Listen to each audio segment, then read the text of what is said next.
People lie, and people lie all of the time. They lie to themselves, they lie to each other, and they believe the lies based on how many people believe them as well, meaning how many people they can hide behind and make it acceptable in their own minds. Deceptive language is common and deceptive language is normalized because people don't actually believe the things that they say. And the things that people believe and know, they are too afraid to say. So social deception needs to be recognized for what it is. And if you think it's not politically correct to examine it, then statement analysis is not for you. So you don't need to preach it to everybody that is going to turn against you. However, you cannot not know, meaning understand exactly what is going on.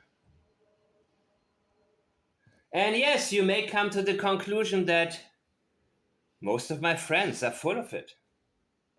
It'll become harder to be a part of everyday conversations, meaning you lose patience when it comes to listening to people who don't actually believe what they're saying to you. And I know that I need to distance myself from a lot in order to be able to see things clearly because things can quickly normalize in your head and they don't cause me to doubt myself, but it takes a life of its own in your mind.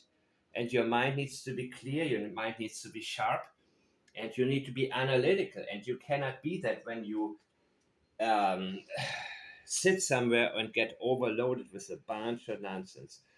And some people, they love it. They just love yapping along and don't really mean what they say and even teach their kids wrongly and and talk about so much.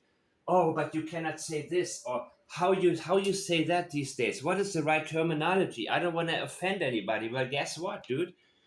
You are really living somebody else's life. And this can lead to us not recognizing deceptive language because it is so common. So, what I want to focus on with you guys is the truth and nothing but the truth. The truth.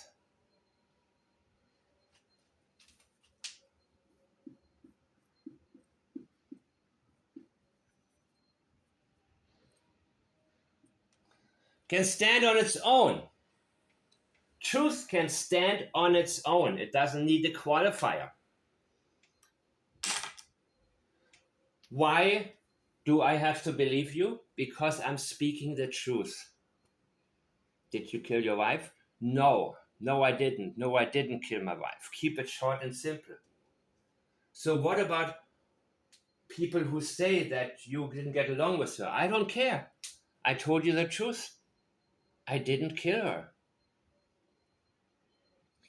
Journalism is a very deceptive profession, and that includes self-made YouTube, whatever you want to call them, journalists or channel owners or what have you.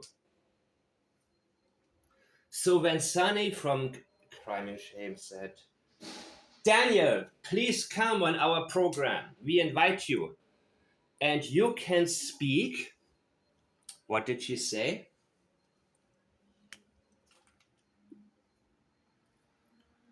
Your truth.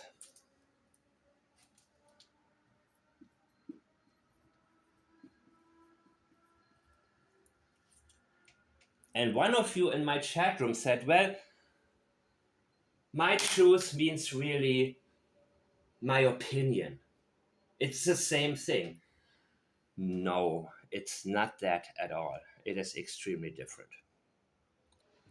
If you state something as your opinion, you tell us This is not necessarily factual. And you're telling us this is something that I may be wrong about, but I want to say it anyways. When you say this is my truth, first of all, if you qualify the truth with my truth and your truth, you take ownership of that. You qualify it and you make it something other than the truth. But you make it stronger than an opinion. Because when you say this is my truth, you're telling people you cannot question it. Because it is my truth. If you question it, you are a hateful person. You are, whatever accusations come with it. You're homophobic. You're this, you're that. You know? And all of you now immediately think about so many examples when you have heard this, right? And you hear it all the time. And it's one of the reasons I don't really watch TV. Rarely. I don't have one. In other people's houses, yeah.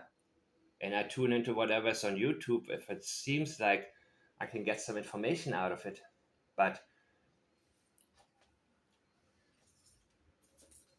when you say my truth, it means nobody can take it away from me.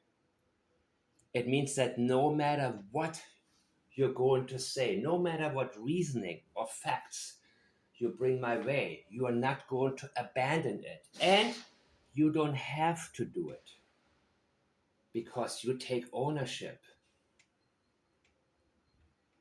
I am beyond criticism right now.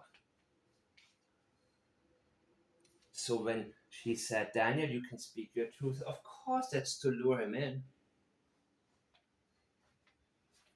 Of course that is to help him feel like he's going to be safe to talk about whatever. She is telling him, I'm not going to challenge you in the interview. Now, I'm sure that in the next life, she's going to little by little get to the things that make absolutely no sense that he's going to say. But this is a way of saying, hey, this is your truth. You have a right to it. Not a right to your opinion, because opinions get challenged with other opinions. But when you say your truth, that is signaling to the people that whatever crap you feel like saying, you're going to be able to say. And I'm not going to hold your feet to the fire.